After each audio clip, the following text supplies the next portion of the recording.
Hi there, I'm Michelle the Painter, and this is Paint and Sip at Home.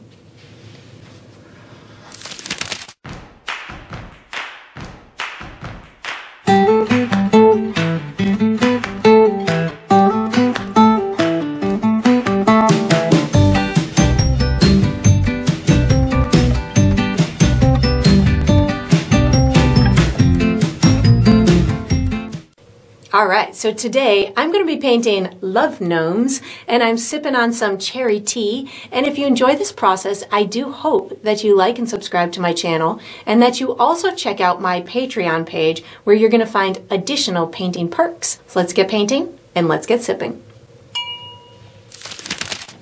Alright, so for my materials today, I'm going to be using a stretched and primed 16 by 20 inch canvas. If you're painting along with me, you could certainly switch up the size, but that's what I'll be using. I'm going to be using acrylic paint today. My colors are titanium white, purple violet, burnt umber, which I like to call brown, fire red, deep yellow, Mars black, and green oxide. And of course you could switch up those colors if you'd like, but that's what I'll be using. For my tools today, I have a white piece of chalk that I'll be using for some drawing. And then I have 3 brushes from my personal brush line, which is Michelle the Painter brushes. I have a 1-inch wide flat bristle brush. I have a number 6 round synthetic brush, and I have a number 2 round synthetic brush, and I'll refer to these as small, medium, and large as we go through the painting process. And of course you could switch those up as well if you'd like to. If you're painting along with me, you'll probably want to have a cup of water for washing your brushes, as well as a paper towel for drying your brushes. And down below this video, in the video description, I will be providing you with a few additional resources that can help you throughout your painting process. One of them is a link where you could purchase the same exact paint kit that I'm using, from the same size and type of the canvas to the same type of paints and brushes and all the good stuff in between. So that's there. There's also a link where you could download a free image of the final painting. So you can print that and use it as visual reference as you go through the painting process. And there's also written step-by-step instructions down there for you as well. And that's all we're going to need today. Alright, so what we're going to do for the first step is we're going to be painting the background. I'm going to be using my large bristle brush to paint, but I'm going to use my medium brush to mix a custom color. I'm going to be using purple, brown, and white as my colors. What I'm going to do is I'm going to pre-mix myself a pretty lavender color, and I'll be doing that color at the top and the bottom of the canvas, and then I'll make it go a little bit lighter in the middle of the canvas. So I've got my medium brush that I'm going to use for mixing. I have already pre-mixed myself my color, which is right here. How I got to this color was about equal parts, well, maybe 2/3 purple and 1/3 brown, and then a little bit of white paint. And what this does is I'm lightening up my purple violet, and I'm neutralizing it or making it a more natural tone by adding the brown to it. So this way it's not too vibrant and it doesn't steal the show from our cute little romantic gnomes that are going to be our main focal point. So that's the color I'm going for. It will turn a little bit darker as it dries, so as you're mixing yours, just plan for that in your head. And then what I'm going to do is I'm going to take my large brush, load it up with my custom lavender color. I'm going to be painting with a left to right type of brush stroke. Up at the top, I'm going to bring this down, I would say about maybe a third or a quarter of the way down my canvas, somewhere in this vicinity. Just give it some nice long broad strokes. I'm going to leave a soft edge to here where it transitions into the lighter area. I'll do that light area in the middle in a minute, but I'm going to load my brush back up with that lavender color and paint the bottom of my canvas in through here. And then I'm going to bring this up about a third of the way. So just keep loading my brush with that lavender color. And then once I get about here, what I'm going to do is I'm going to start using white paint on my brush to lighten up this center area. So I'm going to pick up just a bunch of white on my dirty brush, and I'm going to lighten up this center area. So what this is going to do is it's going to pull the visual focus into the middle of the canvas, which will allow our little characters to become more of the focal point as opposed to the background. We're going to be doing a background to set the scene, but I want the viewer's eyes to just kind of be pulled into the center of that canvas. And by putting this lighter area behind my characters, that's going to allow for that to happen when the viewer is looking at it. And then I just kind of blend these areas in together, give it a good brush back and forth. And it doesn't have to be a perfect blend, just something that will, you know, be subtle in the background. And then we're going to be using our medium brush for the next step. So once you've got this done, you can put this large brush away, take out your medium brush, and get ready for the next step. All right, so what we're going to do for the next step is we're going to be painting background hearts. I'm going to use my medium brush. The colors I'm going to use are my lavender, red, and white. I do recommend before you start this step that you make sure that your canvas is dry. So this is that time where you get to take an extra long break if you'd like to. Or you can find some kind of fun fanning method to get it dry, or you can do as I did and just whip out a blow dryer and get it dry that way. So what I'm going to be doing is I'm going to make myself a custom pink color that I'll be using for the main heart that our cute couple is just kind of walking through. And then I'm going to be using my a combination of my lavender and white to create some just kind of floating flower or floating hearts all around the scenery. So I'm going to first make myself my custom pink color, which I have already done. How I got to this was just red and white. So I'm going to also be using this color for the dress of my female gnome. So you'll want to make sure that you make enough of it in order to carry you through the dressmaking process as well.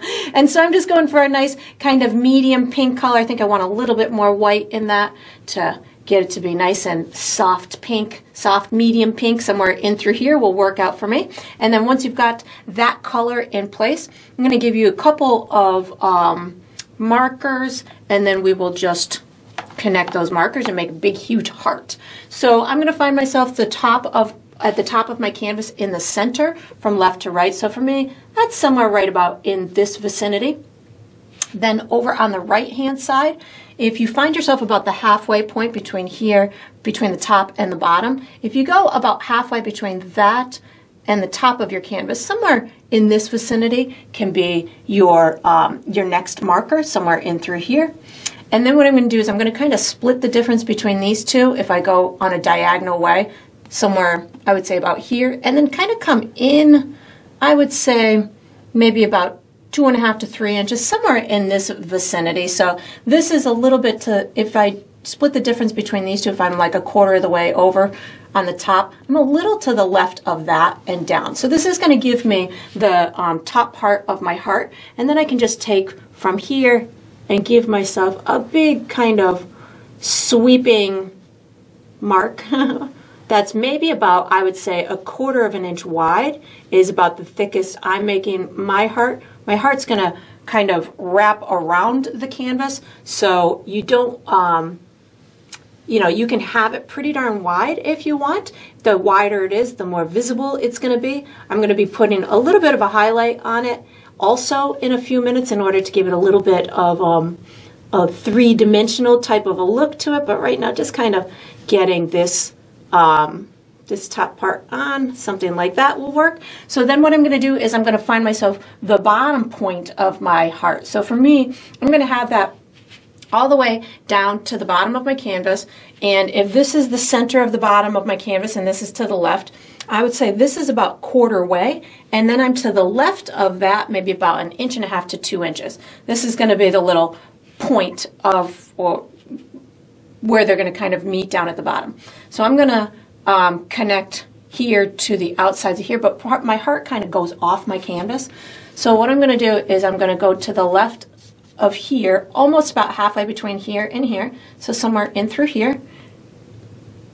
That's going to be kind of go off the canvas and then back around, and then same thing over on this side, but I'm going to have it coming way out far over here and then kind of re-entering down at the bottom somewhere in through here. So again, maybe about 1/4 of the way up my canvas is where it re-enters.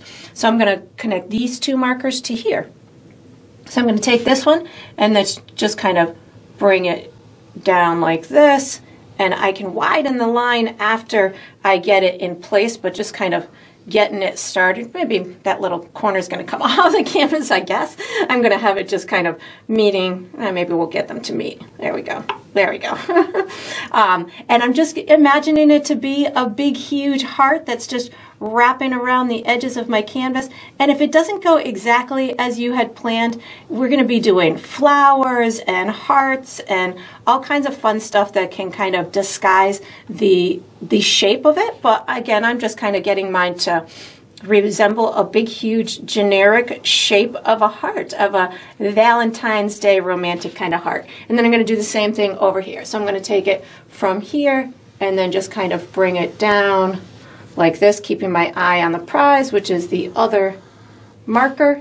And then I'm widening it till, again, it's maybe about 1/4 to 1/2 of an inch wide. Again, you could have yours thinner or wider, whatever works for you. And then once I've got this big, huge exterior heart on here, what I'm going to do is I'm going to make a bunch of little kind of accent type of hearts in the atmosphere around my gnomes. So this way maybe it looks like there's, you know, they're dreaming, and maybe there's some little exciting, you know, thoughts of love throughout the air. So there's these little kind of floating hearts all over the place. So I'm just kind of thinning my paint out, making sure it kind of dries on a quicker side so I can put a little highlight on it in a few minutes. So once I've got that done, I'm going to wash and dry my brush. And now I'm just going to make a series of other hearts that are going to be with my lavender color and white. So I just washed and dried my brush. You could do this with pink too. I just kind of want the pink to be her dress and the heart, but if you wanted to incorporate it elsewhere, you could feel free to do so. So I just washed and dried my brush. I'm picking up a little bit of white paint, and I'm just going to make a series of little hearts all over the place. You can make these white, lavender. You can have them in different directions, in different sizes. So I'll do a couple in white, and then I'll pick up a little bit of my lavender color. The lavender color obviously will show up better in the lighter areas, and the white will show up better in the darker areas. So you could do a combination of both. Like I'm picking up right now both my lavender and my white. So maybe I have one that's kind of a mid-tone in through here. They could be very subtle. You could make them very dominant, whatever works for you. I think I'm going to have maybe one that's a little bit more on my lavender side down in through here. And again, make them whatever size you want. They can be big, they can be little, they can be, you know, vibrant. You can even put them behind your pink one. So if I want to have one behind, I think I need a little bit more white so we can see this one. If I wanted to have it maybe behind my pink one, I could just kind of put this, you know, the top part of it on in through there, and then just pop the little bottom part down in through here. And if your pink was wet and you ran through it like I just did, in a second I'm going to be re-identifying the that pink heart anyway, so I don't really have to worry about that. Let's see, I think I want another one down in this area down in through here, so maybe I've got a bigger one in this area that's going to be to the side.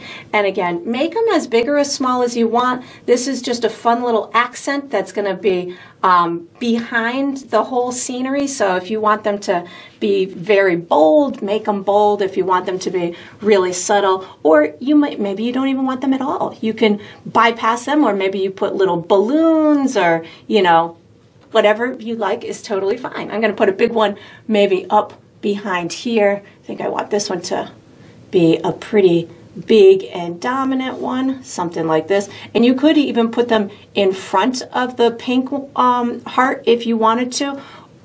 That way it would maybe look like they're floating in front of it, but that'll be your judgment call. Whatever you want to do is fine by me, because it's your painting and you get to make all of these little design choices. I'm just here to give you suggestions. You can make whatever choices that you want. And even you might want to do a second coat on these if you want that color to be more of a solid color, or if you want it to be more of a faint dreamy color, use less paint on your brush and just give it a little kind of softness to those edges. So you could, again, feel free to make it whatever way you want. Once I've got all my hearts in place, Then I'm going to just pick up a little bit of white and give my big heart a highlight on it. So I'm just kind of pulling down a little bit of white paint on my big pink heart. So this way it gives a little bit of dimensional element, not necessary, but if you did want to give it a little bit more pizzazz, just adding that bit of a highlight on top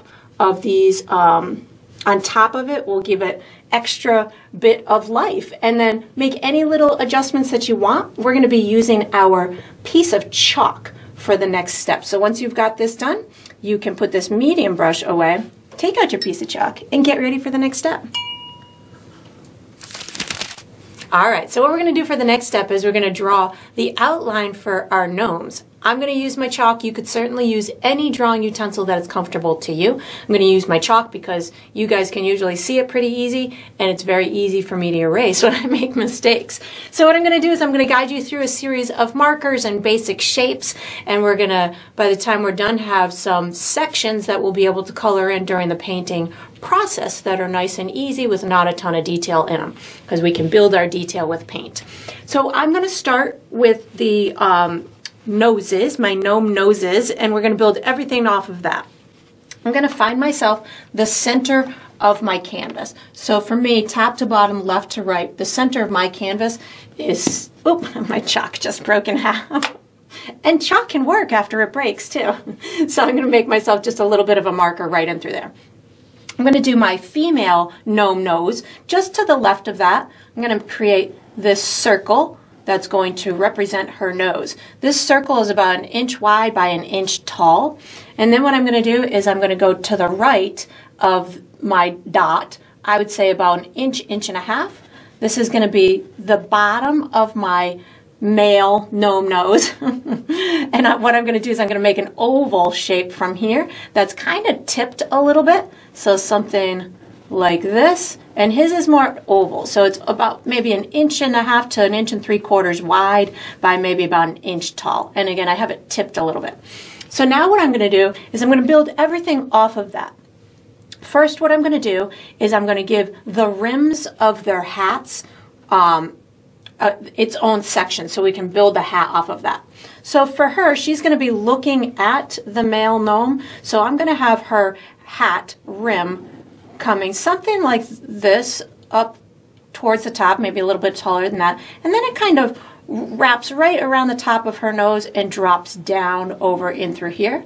So I'm going to give this a little bit of a line, something like that. So this is maybe, it ends about halfway between her nose and the heart. So somewhere in through here, and it's a little bit below her nose and through here. I'm going to do the same thing for him, but his is going to be tipped this way.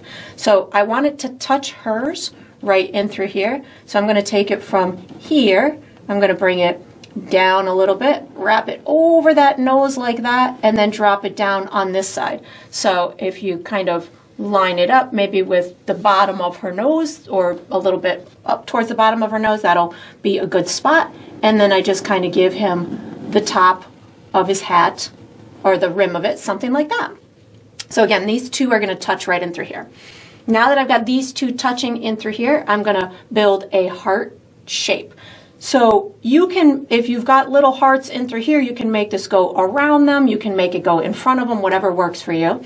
But what I'm going to do is I'm going to come about halfway in her hat like this and go straight up from here.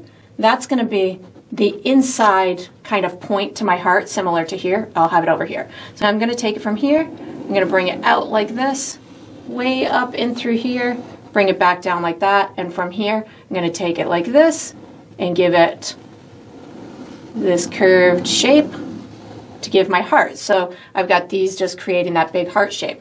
Now this is going to be part of their hats. So I'm going to come down to the other side of her rim, somewhere in through here. And same thing with him. I'm going to come up this rim somewhere in through here, and I'm going to make the head and then wrap it into the point of the heart in through there. So here we go. I'm going to take this, bump it out a little bit for her head. So now she's got a shape for her head to fit in. And then I can just ride the top of her hat right up into this little corner like that. Same thing for him. I'm going to bring this out like this. So now he's got a shape where his head can fit in. And then I can bring this up and meet it in through there. Now I'm going to make their bodies. So for her, she's standing to the side. She's got a cute little gnome dress on. So I'm going to take it from about mid-nose, somewhere in through there. I'm going to make a marker. I'm going to come inside her hat a little bit, in through here. Then what I'm going to do is I'm going to come straight down from these two, almost at the bottom where I meet my heart at the bottom, and then go out to the right a little bit, give myself a couple of little markers. This is going to be the bottom of her skirt. So this is her backside. We've got her, this is going to be kind of like her hair. Then I've got like her waist coming in. I got her little gnome butt. And then I have her gnome skirt at the bottom. I can take from here, give myself a nice little wavy line to meet that marker on this front side. I'm just going to bring this down. This is going to be like the front part of her hair. This is going to be her belly. And then I'm just going to bring it down like this and give it some nice little movement at the bottom of her skirt. She needs an arm, so I'm going to put a little arm coming out like this and like this. Give her a little sleeve, little edge to her sleeve, and a little gnome hand, something like that. So her hand, if you see where this is in relationship with the nose, it doesn't go any farther than the center of his nose. That's all I'm going to do for her. We're going to put like hair. Well, maybe we can mark off where her hair is going to go to. I'm just going to give her maybe halfway down in through here, just give her a little jagged line like that. She's going to have long hair, but that's where we can kind of separate it. So for him, I'm going to do a similar process. I'm going to go inside this, the rim a little bit, give myself a marker. I'm going to come inside this rim a little bit, give myself a marker. He's going to have a shirt and pants, so I'm going to put the bottom portion, I'm going to put his shirt on first, and then we'll build arms and legs and stuff. So I'm going to come down from here until I would say I'm a little bit lower than her arm, somewhere in through here, and then go out to the right, maybe about an inch. This will be the right side of his hair and his shirt, something like that. Then on this left side, I want to come from here over to her until I'm about an inch away, and then drop it down, maybe about a half of an inch. This will give him a little bit of a look that he's kind of in motion, so we're tipping his shirt a little bit. And then this is going to be, you can just kind of draw a wavy type of a line that's going to cross over her hand and down to the bottom of his shirt, something like this. He's got an arm too, but his arm is going to be around her back. So I'm just going to put a line like that on this side. And then on this side, I can put an arm something like this with a little gnome hand out like that. I am going to separate what's going to be his beard from his shirt. So somewhere around here, I'm just going to give myself a real wiggly line like that. And then I got to give him 2 feet or legs. So I'm just going to put a pair of pants like that, and then a little gnome shoe. I'm going to put a leg or his pant leg in through there, and then a little gnome shoe like that. And I think that's all I'm going to do for my drawing. Let me just erase this little line in the center, or little mark in the center of my canvas that I don't need. And I'm just trying to see if there's any other things that we should erase. I think that's pretty good. Maybe just erase this little line on her arm. And then we're going to use our medium brush for the next step. So when you get this done, you can make any little fiddling adjustments that you want. Take out your medium brush and get ready for the next step. All right, so what we're going to do for the next step is we're going to paint the base coat for our gnomes. I'm going to use my medium brush. You could certainly use any brush that you'd like. The colors that I'm going to be using are black, brown, white, pink, and red, and yellow. What I'm going to do is I'm going to be creating a custom skin color for the noses and the hands. We'll be doing the pants in black. I'm going to create a tan for my male gnome shirt. I'm going to use my pink for my dress. They're both going to have brown hair and red hats. So I'm going to start with my my pants and my shoes for my male gnome. So I'm just picking up some black paint. I'm going to be coloring in this area with just black. You can certainly, as you're doing clothing, I like to make mine look like it's got a little bit of shape to it. So I usually will have like little bumps and stuff on the clothing itself or on the exterior of the clothing. To me, that just makes it look a little bit more lifelike, and then I'm just going to paint in that shoe. You can also leave a little bit of your chalk mark. If you are like me, during my painting process, if I get rid of my guidelines, sometimes I have a tendency to paint everything much bigger than I had anticipated. So if you want to leave a little bit of your guideline there until you really need it no more, then that's fine, especially with chalk, because chalk erases really easily. So you can certainly use that to your advantage if you want to. So that's all I'm going to do for those guys. I'm going to wash and dry my brush. I'm going to create a tan color for his shirt. So I have already pre-mixed my tan color so you can see where I'm headed. It's here. All I did to get to that was brown and white, about equal parts of each. I'm just getting a nice neutral little tan color. That's going to be the color that I use for his shirt. So I've got his arm in through here. I'm going to bring it right down to her arm, and I've got the beard and the hair coming on top of it, so I'm not really concerned about having a perfect edge over there. When I'm down in through here, I do want to kind of cross it over where I feel like I'm going to have that beard. So I'm just giving it an uneven edge where it's going to meet the beard, and then I'm just going to make sure that I bring it all the way down to here. And if you again want it to have a little bit of movement, just make sure you got some little bumps and stuff along the way on that edge, and that'll help to sell that story of it being fabric and having movement to it. Same thing on this bottom edge here. If you go straight across, it will look less like it's got movement. If you give it a little kind of wave at the bottom, that'll make it look like it's got more movement. And if you run through black paint, wet black paint, like I just did on the pants, that's okay. Just work it on into that shirt color. I got to do this little sleeve over in through here. So just going to give the little sleeve this color. And then I'm going to wash and dry my brush, because I'm going to paint her dress with the pink that we made from the heart shape. So just wash and dry my brush. I'm picking up some of that custom pink color.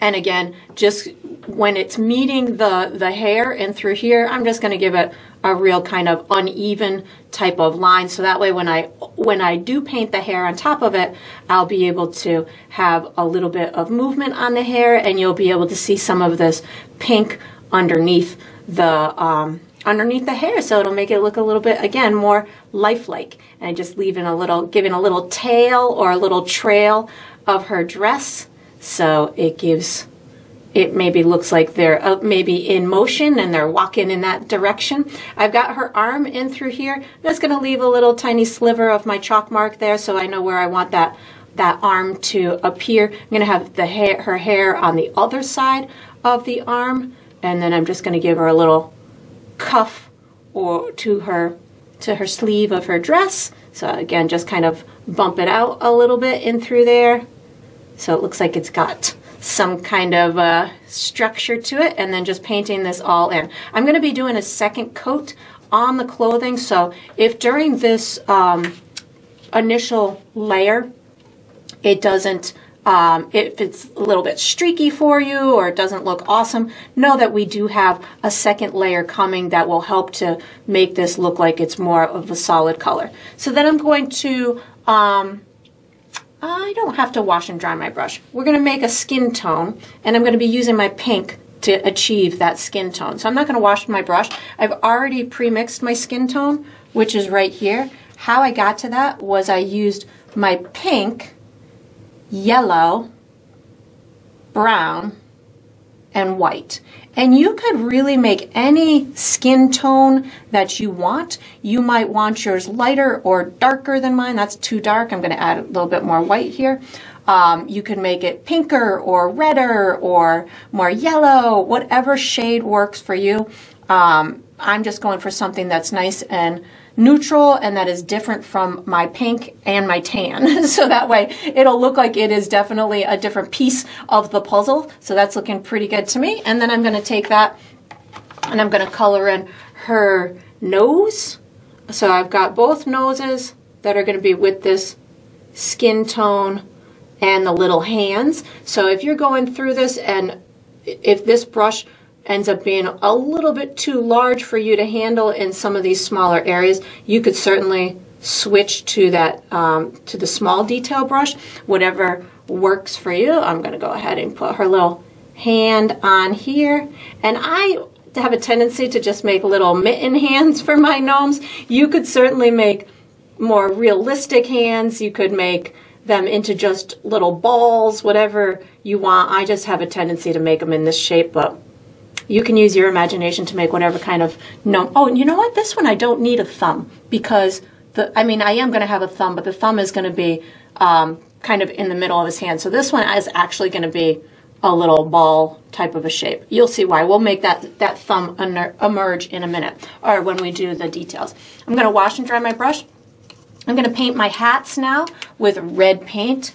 So I'm doing it in this order. So these shirts and the areas that are going to be touching the hair are having a little bit of a chance to dry. So I'm saving that for my last place that I'm going to be coloring in. So I just picked up red. I'm going to be coloring in my heart with red paint.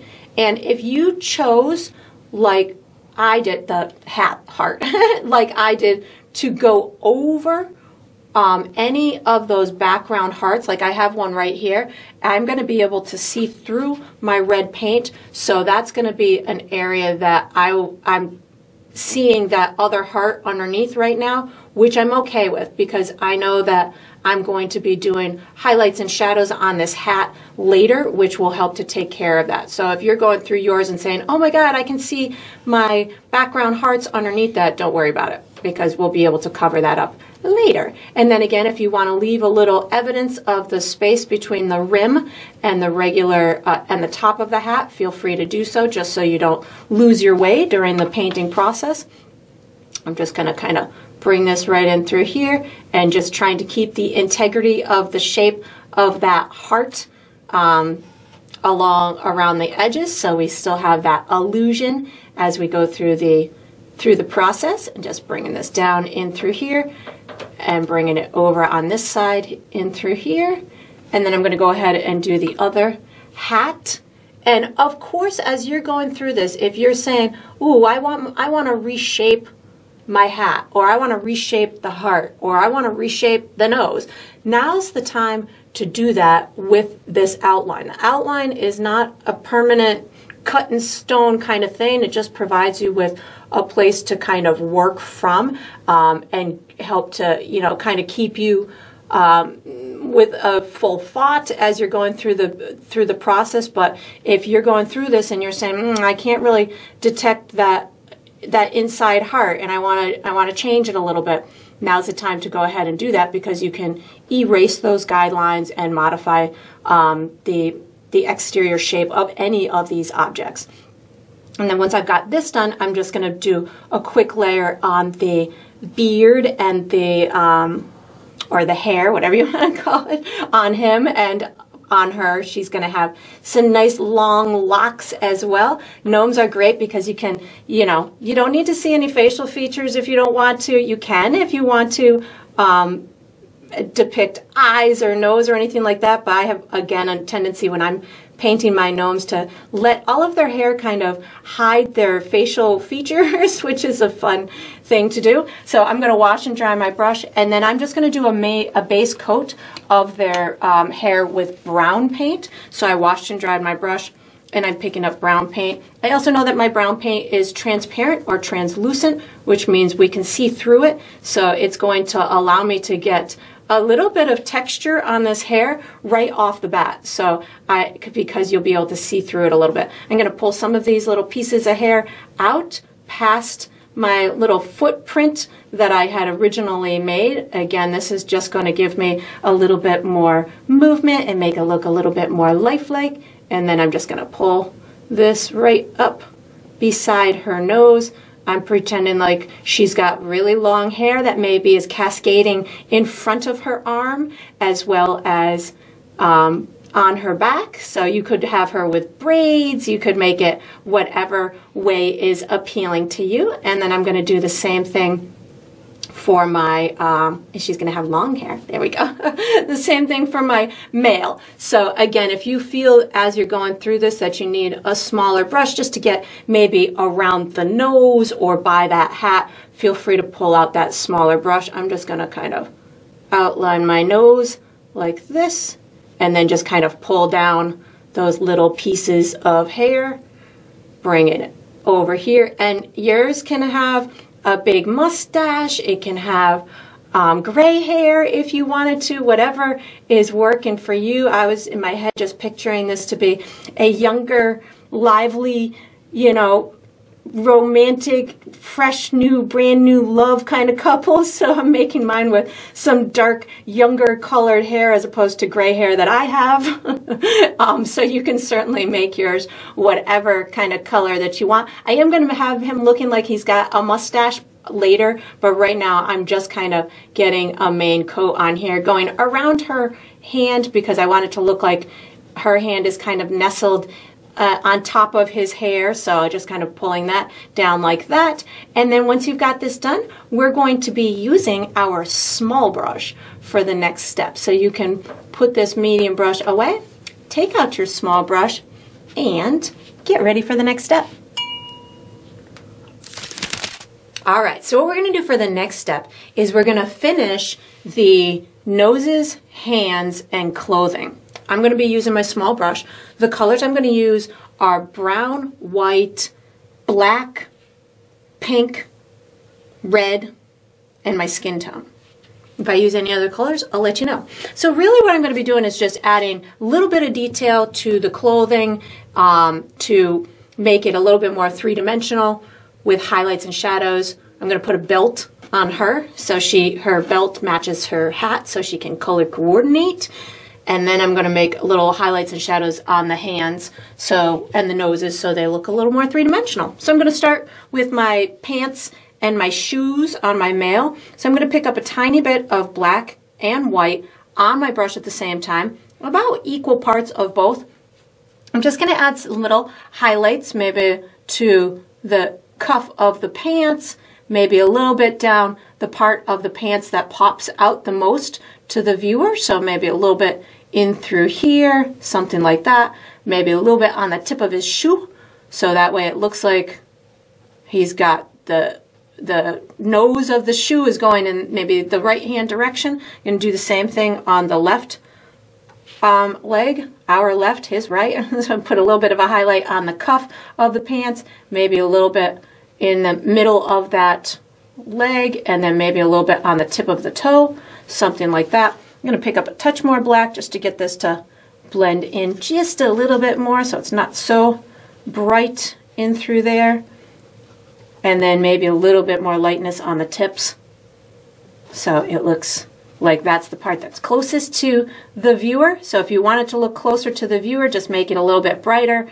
If you want it to recede from the viewer or go away from the viewer's head, face, or viewing point, you can push it away. I just put a little bit of water on my brush to get rid of any excess chalk marks that were around those edges. And then I'm going to do the same thing for his clothing. So I'm going to wash and dry my brush. I'm going to be using a little bit of brown as a touch of a shadow color, maybe underneath the edge of this sleeve in through here, maybe a little bit underneath that cuff. And I don't really need shadows anywhere else. So I'm going to just pick up my tan color that we had made. I don't know if I said I was going to use my tan, but I am, just to get this to blend in with that. And then I'm going to be using a little bit of white paint. So I picked up white. I'm going to do a highlight on the clothing where I want it to pop out the most to the viewer. So maybe somewhere on this edge, and then just get it to blend in with that tan color. So put the bright part where you want it to pop out to the viewer, and then blend it back into the base color of that piece of clothing. So I'm picking back up a little bit more of my tan just to get that highlight to blend in. And if you wanted any other areas to look more shadowed, you could certainly maybe put a little black underneath that beard if you wanted to as a shadowy color, but I think I'm gonna be all right with it the way that it is because I'm gonna make my my beard a little bit lighter in color when I'm done. I'm going to pick up a little bit more white paint on my brush just to get a little highlight on his cuff in through here and on the arm, maybe a little bit over here. So this is just a little bit of white paint on my brush just to get that arm to pop out just a little bit more. So that's looking cute to me. And of course you can modify that if you need to or want to. Then what I'm going to do is I'm going to move right onto my little lady's dress in through here. So I'm going to wash and dry my brush. I'm going to pick up a touch of brown paint because I want to put a little bit of shadow underneath her arm in through here. So this is going to get her arm to pop out. So a little bit of my brown paint, and then what I'm going to do is I'm going to blend it out a little bit. I also want a little bit around what's going to be her belt. So I'm going to put just a little bit around her waist in through here. Just maybe rub it on that waist, get it to blend out into that pink a little bit. And if you have trouble blending it out into the pink, just pick up a little bit of the pink. I just picked up a little bit of the pink just so I can make sure that my shadowy area blends in as much as I want it to. And then what I'm going to do is I'm going to pick up pink plus white paint on my brush. I have pink plus white, and I'm going to use this as my highlight color. So I'm going to put a little bit of pink and white in through here, get my skirt or my dress to look like it's got some movement in it. Anywhere that I want it to look like there's a little bit of an area that kind of ripples out, especially down at the bottom. That's going to make it look nice and like it's got some good form to it. Maybe on her backside in through here, maybe on this little trail of her dress like that. And then once I've got those highlighted areas in there, and of course you can blend them into that pink.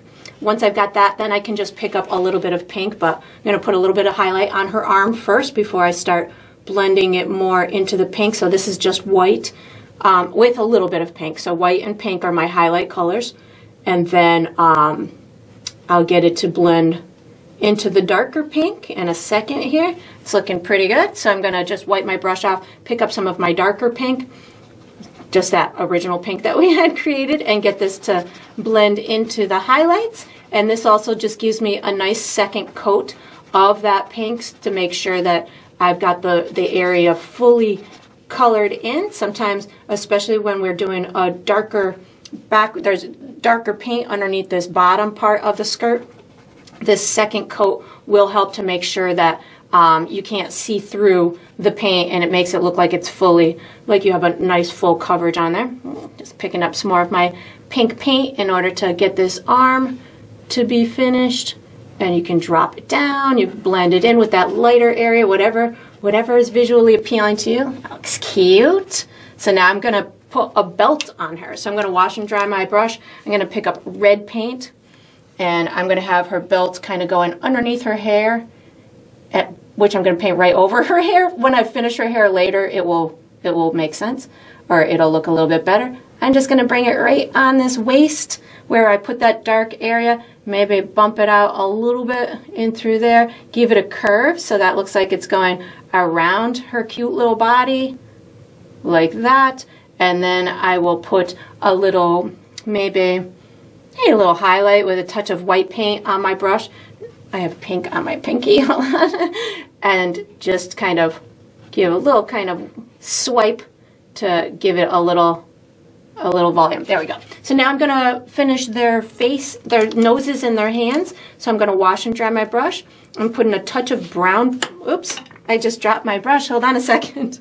I seem to have been dropping my brush quite frequently lately. I just am so excited when I'm painting. My brush goes flying. So I'm picking up a touch of brown paint. I'm going to do a little shadow underneath the noses, a little bit in the hands, and then we'll build our way to the light part of the skin. So I just have a little bit of brown paint. I'm putting it around the bottom of the noses and then just blending it up. I can also put a little bit underneath the hat, the rim of the hat, and then just blend it into that skin color. I'm going to do the same thing on this guy and through here. And don't feel like if you feel like you put too much on there. It'll all work out. As soon as we start putting the highlight on there, just kind of give it little soft edges as it's going into the lighter skin tone. And when we build the highlight in a second, it'll work out. So just a little bit more brown on the edge where it goes into her sleeve, on the bottom, in through here. If I want her to have a little thumb, I just put a little shadow in through there. And on this one over on the right hand side, this one's going to be holding the flower. So this is where I'm going to put the illusion of his thumb. So I just kind of outline a little area like that, and then I can just blend it out, or maybe put a little bit of shadow at the bottom side of his hand too, like that, and then just get it to blend into that regular skin color. And then I'll put my little highlights on. So now that I've got that, I'm going to wash and dry my brush. I'm picking up my skin tone to just give myself a second little coat on here. Make sure it's all colored in. Do a second skin, and this is where you could blend it over, or kind of dry brush it over that shadow and make it blend in a little bit more. And I'll put a little tiny highlight in a second. So this is just a second coat of my skin tone in order to get it to blend in with that shadowy area. And now I'm going to pick up a touch of white paint, just a little tiny bit on the tip of my brush. I'm going to give a little highlight up on the tops of their noses, but not at the tippy top. So just where you feel that it would be facing or popping out the most. And then just kind of blend it in a little bit. So I don't need to do much for that highlight, just a little bit to give it a little bit of volume. And if you wanted to make it even, pop out even more, you can make it even brighter. So just a tiny bit on her hand too, maybe in through here, put his up on this side like that, and then just blend it into the skin tone. And then we're going to be using, use our medium brush for the next step. So once you've got these areas done, you can put this small brush away, take out your medium brush, and get ready for the next step.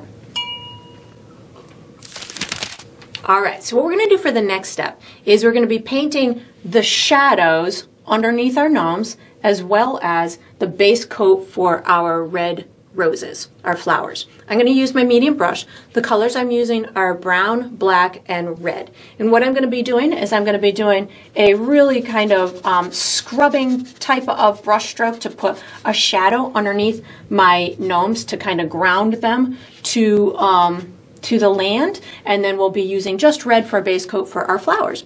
So I'm going to start with a teeny touch of black and brown on my brush. So just a itty bitty bit on the tip of my brush. I'm going to start underneath her because she's pretty safe. I can just do a real dark color underneath her, but when I'm going to start underneath there just so I can get used to what I'm doing, and then I'm going to rub it out. So it's underneath this foot. This one I want off in the air, so I don't really necessarily need the shadow to touch this foot in through here, so you'll see what I'm going to do. I have, again, black and brown on my brush. I'm going to start underneath her.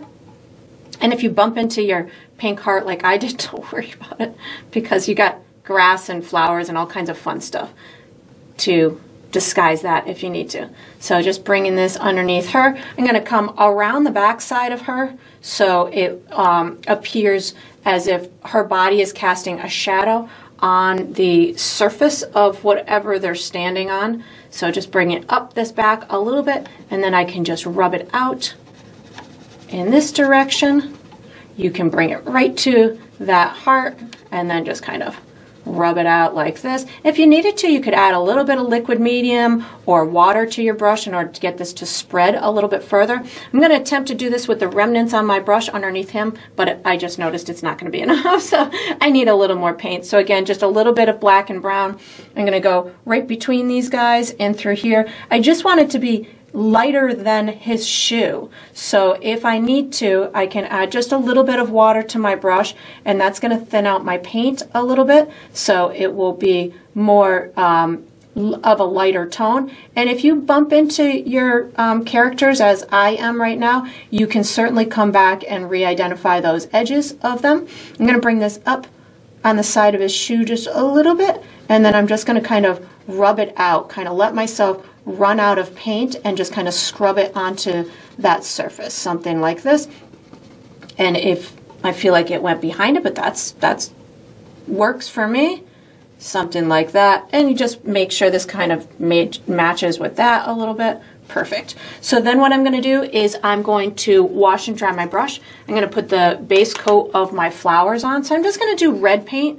And again, it may be transparent in some areas. I'm going to be doing a generic shape for a rose. I want this little guy to be holding a huge rose. So I'm going to just kind of give it this kind of horseshoe type of a shape for the bottom of it.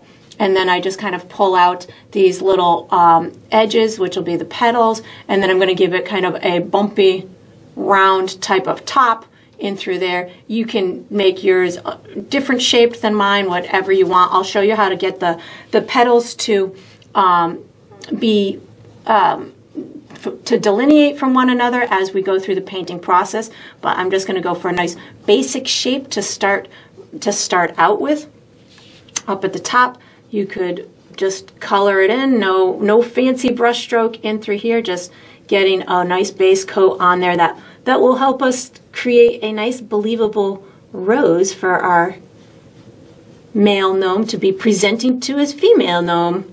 And then I'm going to do little ones all around. So I want this one to be my biggest one, but maybe I have medium-sized ones. They're all going to be kind of around this big pink heart. So I can use that same kind of thought process. Okay, I've got a little U shape for the base of it, and then maybe I've got a couple little petals out like that. You could do just little buds, so just little tiny marks can be the flowers themselves.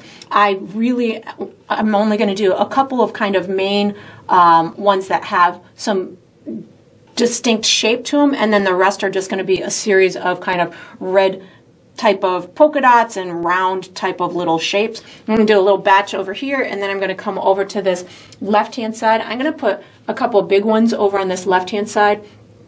Like maybe I've got a big one kind of even behind. You can have them behind the main heart part itself, and then maybe this one just kind of maybe even goes off the canvas, something like that would work.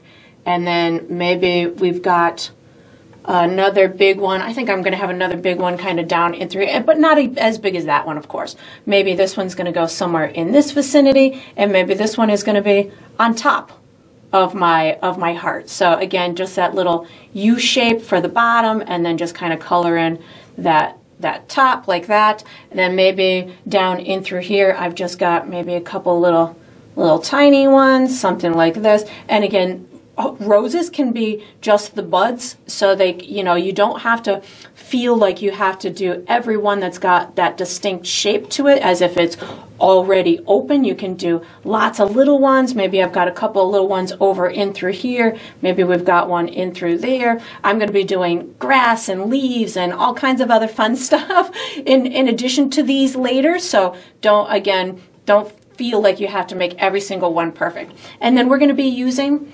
this same brush for the next step. So once you've got this done, you can wash and dry this medium brush and get ready for the next step. All right, so what we're going to do for the next step is we're going to finish the hair. I know I said I'm going to use my medium brush, but I changed my mind. I want to use my small brush. So I'm going to use my small brush for this. What I'm going to be doing is I'm going to be adding a little bit of movement to the hair so it looks like it's, wavy and has some dimension to it. So by doing that, I'm going to be adding highlights and shadows. I'm going to be using my small brush. I'm going to be using black, white, and brown. And if I choose to, I might use a little bit of yellow too, but definitely black, white, and brown.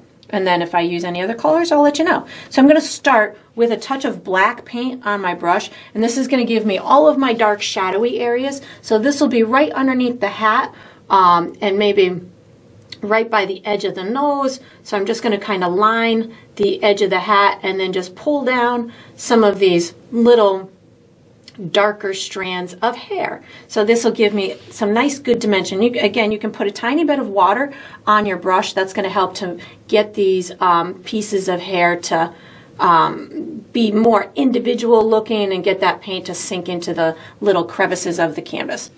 I'm going to put a little bit of this maybe coming down underneath her nose, just to give a little darker hairs coming down right by her nose. And you can put it anywhere you want. Maybe you put a couple of little darker strands down at the bottom, so maybe it looks like there's little shadows and stuff at the bottom of her hair, something like that. And then once I've got my shadows in there, I'm going to wash and dry my brush, and I'm going to pick up brown paint, and I'm going to put another layer on top of what I already had. So this is going to again, kind of make sure that I have everything colored in, that there's no see-through spots.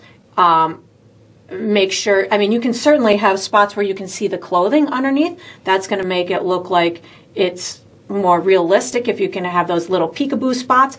But like where the background is showing, maybe I get that a little bit more full so it looks like I didn't miss any spots. And then once I've got that, I can pick up brown plus a little bit of white, and this is going to give me a couple of little highlights. So maybe I want her hair to kind of come over her arm like this, and that'll give me a little bit of movement in her hair. Maybe I use this brown plus white to give me some little curls on the edges. And I don't need to do much, just kind of allowing for that little bit of a dimensional element to occur. You could put a little bit of yellow in there if you wanted it to look a little bit more of a golden color.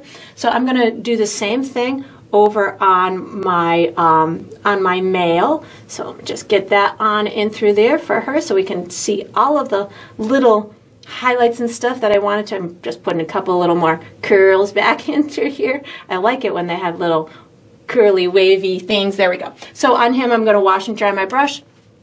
I'm going to pick up a little bit of black paint. Again, do the same process. I'm going to go right kind of around his nose, underneath that hat, just to get those dark shadowy little pieces, making sure. And again, we got our hat that we'll be doing in a little bit, which will add to all of this dimensional element, but right now I'm just concentrating on the hair around that hat, putting a little shadow underneath the hat and around that nose to give it a nice dimensional element, maybe a little bit more darkness underneath that nose. So for him, I can make him look like he's got a mustache too. So if I pull this dark area maybe down like this and like this, I can put this almost shadowy area, kind of give the hair like a two-tiered type of look.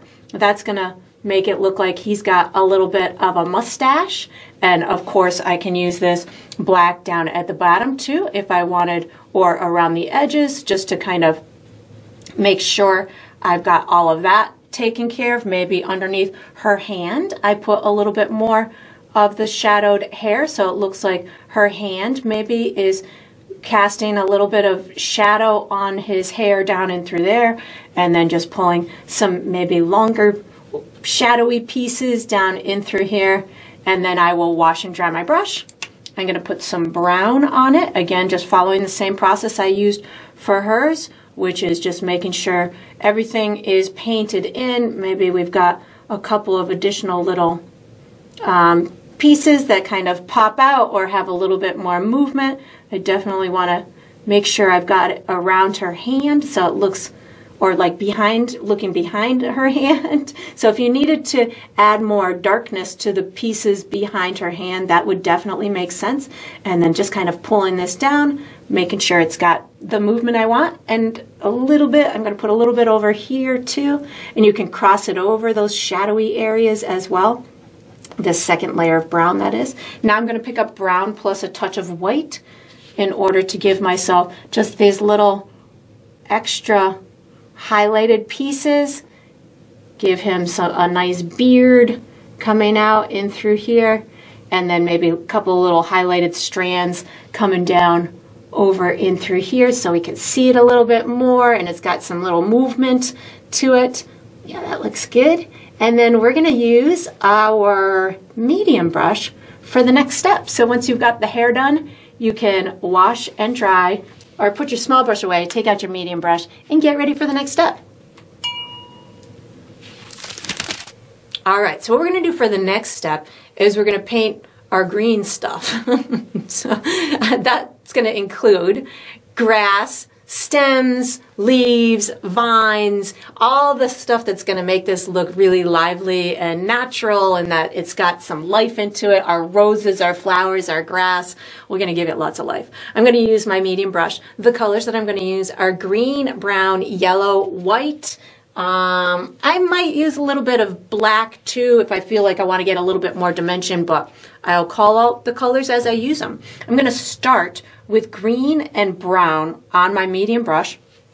I'm going to start by putting my main things in place. So that's going to include a stem for my big rose over here. I want it to go into his hand, so I'm going to start over here and then just put it right to his thumb, and then get it to come out the other side of his thumb. So something like this. And again, it's probably going to be a little transparent or translucent as you start. We're going to do a second layer in a minute, but right now I'm going to put a little bottom to my rose with a couple of little leaves kind of coming out like that. You could have them coming out the other side. And again, if you wanted to switch brushes, you could certainly use a smaller brush, but that's gonna work for me on that one. And then I'm gonna put some vines in place. So vine, I'm just gonna have maybe a big one coming over here. That's it. So I'm gonna start up and through here. And then again, I'm still just using green and brown. Maybe get this to come down behind there, and then maybe just re-emerge over on this side. And I'm just having fun with this, with getting them to go wherever I want. You could certainly put yours in different places. Maybe I've got this kind of coming behind this flower, and then maybe it's part of the stem. Maybe it reemerges, comes over here and behind here. You can really do whatever you want with it. And now I'm going to do a whole bunch of little, like I feel like this rose would be attached to the vine behind here, so I'm not going to really do anything else to that. I'm going to do a whole bunch of little pieces of grass and wild stuff along the bottom. Again, still green and brown is where I've got it right now. I just know that I want a lot of green, kind of darker green areas coming out between these flowers. So I'm really just kind of flicking my brush in between these flowers, giving myself what in my head is the start of my wild grass. I can have long pieces, I can have short pieces, I can have them coming out along here. Think of it as grass, as leaves, as whatever you can imagine or feel would be coming out of this pretty vine type of area. I'm being pretty strategic to not maybe cover one of my more decorative elements, but if you're going through this process and you're like, oh man, I just totally covered up that pretty thing that I wanted, then just work around it. It's fine. You'll live without that nice heart. But I'm going to also put some down here at the bottom. Maybe it's growing on my pink heart. So maybe I'm just kind of pulling this in these fun little streaks along the way. I'm going to put some wild grass too as I'm coming through this process, just pulling up these little tiny pieces of wild grass. Again, I'm still just right now using green and brown. And the reason I'm doing it in this order is because I want to add a lot of dimension to it. And to me, if I go too green too fast, it will make it look too vibrant and maybe a little less natural. So just starting with the green and the brown on my brush at the same time. And through here, I'm going to add a little bit more bigger pieces so they look like the grass or the stems to my flowers, and just having fun. That's all I'm doing. I'm letting my brush kind of guide me into these really pretty, fun, natural looking marks along here. I think I am going to pick up a tiny bit of black while I'm in this dark kind of stage to it. Maybe a couple of little black areas at the bottoms of some of these tiny flowers, just to put little shadows and stuff within the grass. Not much, just a itty bitty bit to provide a little bit of extra dimension. as I'm going through these. I will be doing final details on the roses, but this is right now just giving me a little bit of shadow within my my grassy stuff and my greenery. So now that I've got that, what I'm going to do, maybe a little bit of just that little tiny bit of black down that. Now what I'm going to do is I'm going to wash and dry my brush, and I'm going to add highlights to all this little grassy stuff. So my highlights are going to be green, yellow, and white. So I'm going to be just alternating those three colors at the same time.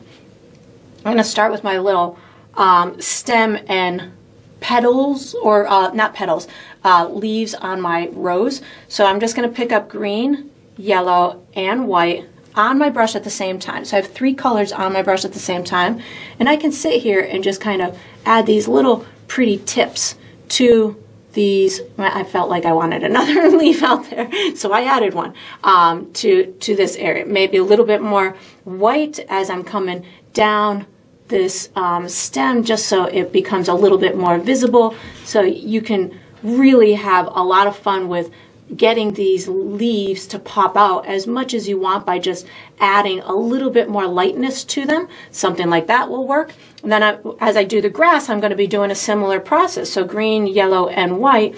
And I can just sit here and add all these little kind of fun gestural type of marks that are going to make it look like there's some wild grass down there, make it look like there's some stems or some leaves, or, you know, whatever you imagine it to be. And if you alternate the colors, like this time I just picked up more green, maybe next time I pick up more yellow, so you'll get these different values or these different colors, these different hues throughout the grass or the greenery, and it's going to make it look nice and natural. I just picked up more white on my dirty brush. I'm never washing my brush throughout this process, so that way it gives me these little cute bright areas. Maybe I put a little bit more back in through here, and if you want more green, you bring more green. If you want more yellow, you bring more yellow. Just enjoy the process. Maybe you pull a couple in front of her skirt so it looks like,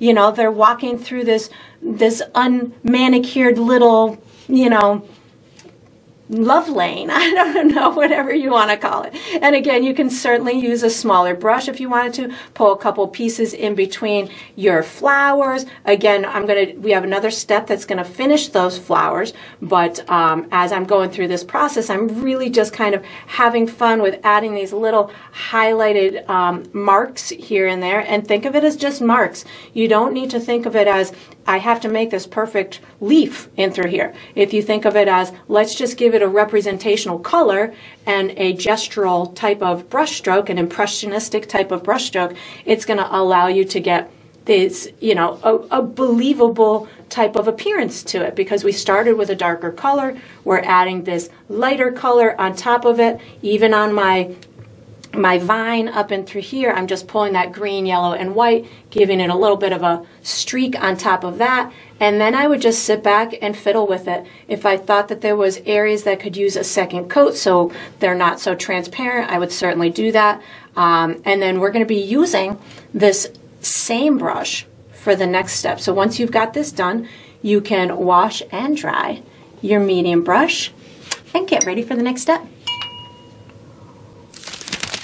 All right, so what we're going to do for the next step is we're going to be finishing the hats and the roses. I'm going to be using my medium brush. The colors I'm going to use are black, red, and white. And if I use any other colors, I'll let you know. What I'm going to be doing is I'm going to be adding strategic highlights and shadows in order to give these form and dimension, and to give my little flowers some final details. I'm going to start with my hats. I'm going to be using shadows on the far side or the outside of the hats in through here, and then where the rim meets the hat. So we'll put a dark in through here, then we'll do a nice second coat and put some highlights up at the top and on these rims and on the tops of the heads to give them some form. So I'm going to start with a little bit of black and red on my brush. And when I say a little bit of black, I mean just a little tiny touch. My brush is loaded with red, and there's just a little tiny touch of black on there. The black can very easily take over and become out of control. So just start with a little bit at a time. You can always add more, but it's tough to take that black away because it is so overpowering, and it's tough to add the red back on top of the black. So as you're doing this process, just be cautious with the black. I'm putting it right along that rim of the hat, and then once I've got it on there, I can just kind of blend it into the main section of the hat with more red paint. So a little bit of darkness down in through here and along that rim, and then just keep picking up red paint in order to get it to blend in with the main section of the hat. So something like that will work. And then I'm going to put a tiny bit of shadow at this bottom side, not much, just a little bit, back in through here.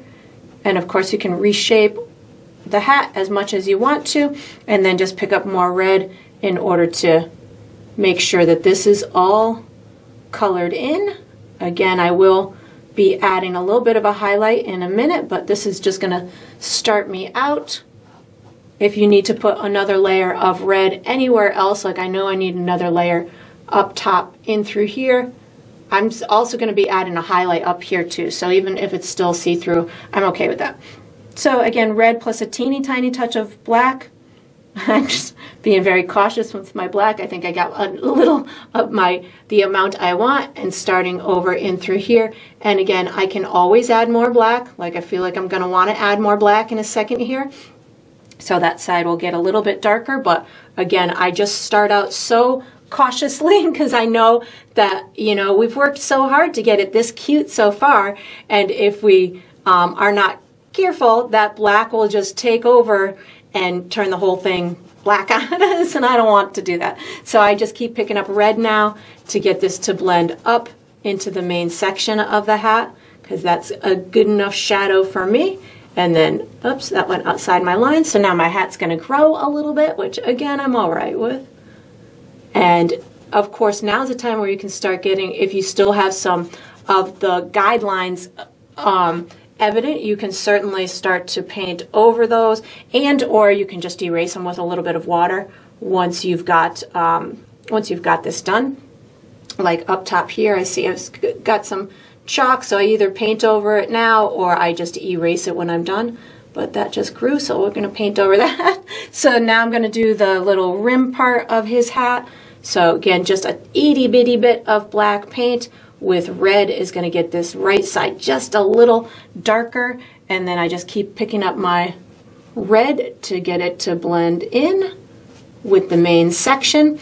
And I love having dimension in my paintings. So even with a simple object like these hats, I go for it. I want, you know, I like to have that dimensional element. So that's why I'm continually adding these highlights and shadows in order to give it that dimensional appearance. You could certainly, if you want to go for a more illustrated look, you could just do maybe a black outline or just leave it as a flat color. That's going to be up to you. But I like to give mine these little bits of dimensional elements. So now I'm going to wash and dry my brush, and I'm going to put some highlights on these hats. So I'm going to pick up white paint, and I'm going to put a nice highlight at the top of this one. So this is just white paint, and I'm going to run over wet red paint, which I'm prepared for.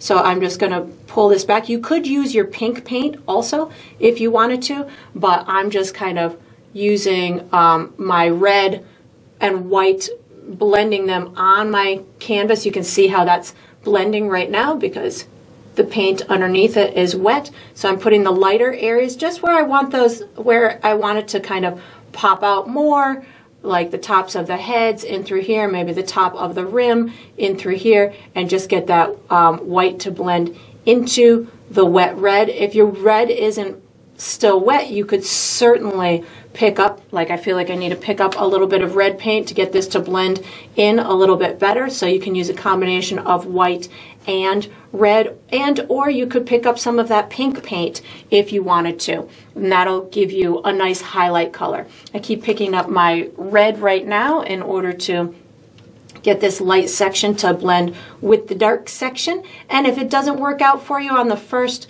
shot, you can always just let it dry and add a little bit of, you can wait for it to dry. And then sometimes that building process of building the highlight can be, a little bit tricky when everything is so wet, but if you let it dry, sometimes that will, and just do a second layer on top of it, sometimes that can be an easier process. So right now I have white with a little bit of red on my brush because I knew that this was probably going to be a little bit drier over on this side. So instead of struggling with just the bright white, I just put them both on my brush at the same time and I'm just blending it in.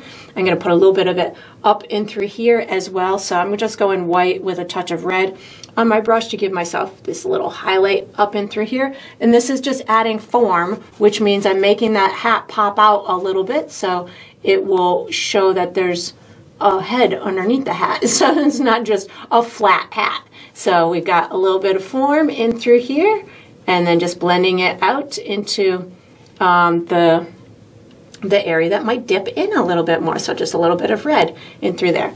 That looks good to me. So I'm going to move on to my flowers, and it's going to be the same process for my flowers, which is I'm going to add little shadows, then we're going to come back with the highlights. So it's the same colors.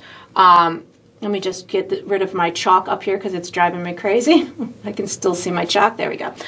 So I washed and dried my brush, and I'm picking up a tiny bit of black and red just at the tip of my brush. I don't need a lot, just a teeny tiny bit red with a little bit of black. And again, you could certainly use your small brush as you get into these smaller flowers. I'm going to do a little bit at the bottom side of my rose in through here. I feel I have too much black on my brush, so I'm just wiping my brush off on my paper towel, picking up more red. So I don't want that black to get away from me. So bottom right hand corner on here.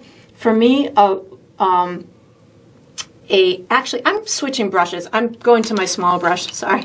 As I'm looking at this flower, I'm like, I'm going to get in trouble if I stick with that bigger brush. So I just switched to my number 2. So I'm going to pick up, again, a little bit of black and red. When I look at roses, a easy way for me to kind of get some shape in them is I start up at the center with at the top with kind of like this chaotic spiral type of brush stroke with this. So I have black and red on my brush, and that helps me to just kind of get all those little petals up at the top to take form. And then I can take and give little maybe a little curved line in through here, which is going to show the laying of those exterior petals, something like that.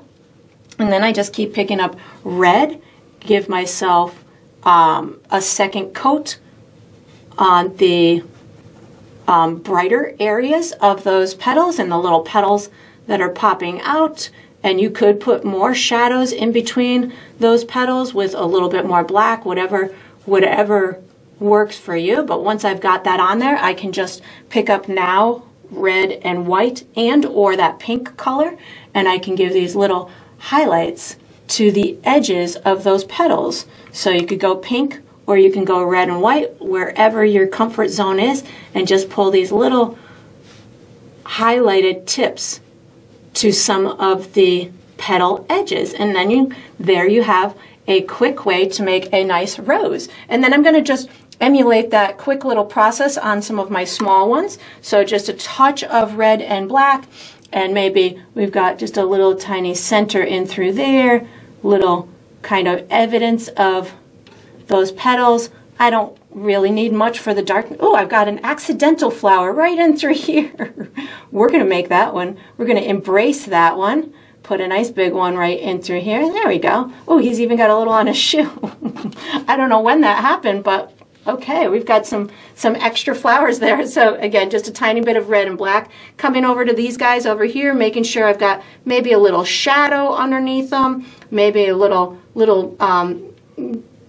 marks for the interior of the flower.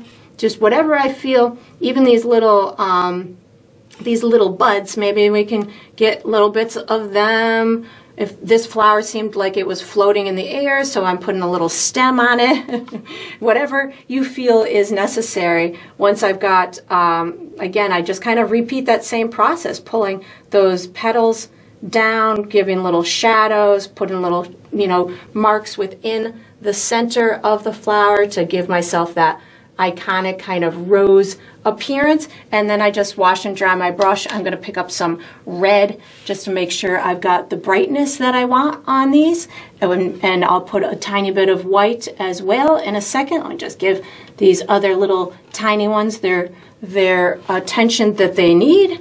A second coat of red paint is always going to liven up the red paint, especially when it's on top of these darker, some of these areas that are a little bit darker. And then once I've got that, I can now pick up red plus a little bit of white and or that pink color and give myself these little itty bitty bits of highlights on the tips of those petals.